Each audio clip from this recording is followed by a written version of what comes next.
When I started my first role as a product leader, I was extremely grateful and I was really excited to take on that opportunity of start to managing a team, to really drive other product managers, to help them grow in their career, to really build excellent products for our customers. But the reality is that I didn't have any kind of framework, any kind of system for me to start thinking as a product leader. I was a product director at that point. In having a framework that will help me understand what are the different areas that I have to focus as a new product leader, it would be extremely helpful. I've seen this also with very veteran product leaders. They still don't have a very clear framework and things just happen maybe organically and in some cases more successfully, and in some other cases, many areas are missing. So I just built a framework to help product leaders to really know what is the map and what are the areas where they have to concentrate. My name is Juan Rodriguez. I have been a product leader since 2017. I have been in product management roles since 2010, and I have worked over 20 years in tech companies. So I have learned over these years, and I really wanted always to improve in the way that I'm doing my work. Now, let's talk about how this framework is going to help you. I'm going to just talk briefly on what are the different areas of the framework. You can go and download it. It's free. Go take a look. And I'm not going to go through every single detail because that would take me probably over an hour, and it might end up being a course. I might be ending several hours if I do it properly here. But let's go and talk a little bit about what are the different areas of what you have to do as a product leader, as a product director, as a VP of product, and as a CPO. What is the difference between these roles? Just very briefly. Usually, it depends on the company. There might be CPOs in a small company with one product, but CPOs typically is in companies that have different business lines, and those business lines have different products. Then for each business line, typically you are going to have a VP that is managing that product portfolio. And under that VP, there's going to be typically a product director for each one of the products. There's exceptions to this. I have been a director of product management with 5 products in my product portfolio, and I have been a CPO with 3 products under my product portfolio. So it changes a lot. It depends on where and which company you are.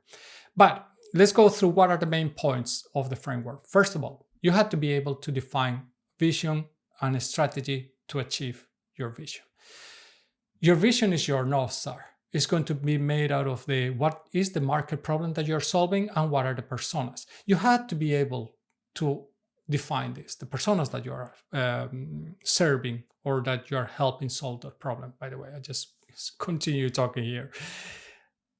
This is very important. A strategy is then going to help you build the staircase, basically, that is going to help you achieve your vision. It's basically defining how you win. It's how you break a high-level goal into actionable areas. And these strategic goals take a long time to implement. And then you measure the output of this with business KPIs, OKRs, goals, whatnot. Another big part of being a product director is that how you are going to do decision making and adaptability. How do you measure the business impact that you are creating with your product? How you are creating a strategic alignment across different teams? How you are helping prioritizing? How you are giving the framework or the principles of the strategies for the teams then to prioritize, to be able to manage the work, and also to manage the resources that you have available for your team, and how you understand portfolio risk, and also optimizing the investments that you have. And finally, you have to be able to measure the impact. You have to be able to measure what is the outcome of the work that is being done in your different products. But it's that work that your software engineering team, whoever is doing the work, is actually putting in place, and how those are affecting the business that you are driving. The next big area for this framework is going to be team building. How do you create teams that are building success and business impact into the company? Your role is not to assign work to the team. Your role is not to manage the team. Your role is to create teams that create business impact.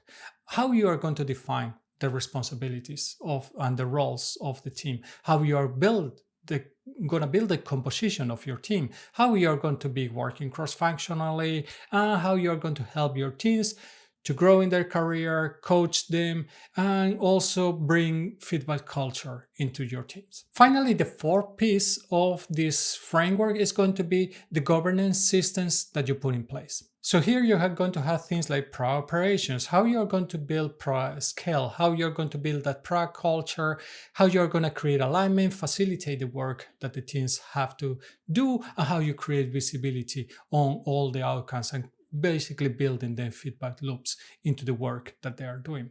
You're also going to do here product portfolio management, how you are going to make sure that you are doing your budget, how you are allocating the teams into the different products that you might have, or the different areas of competency, or however it is that you are dividing the teams and the work allocation that they have. And of course, what you want to achieve with this is that you are building that culture that is aligning your strategy with the execution that the teams are doing. This framework stays high level, but it also shows you some level of detail to understand what are the different things and activities that you are going to have to do within all the different areas. I will continue developing this further because I see that there is a need to really understand how to do the work for product leaders. And although, of course, there are some courses and some literature out there, I think that there's room for improving in this area. So please give me some feedback if there are certain areas where you think that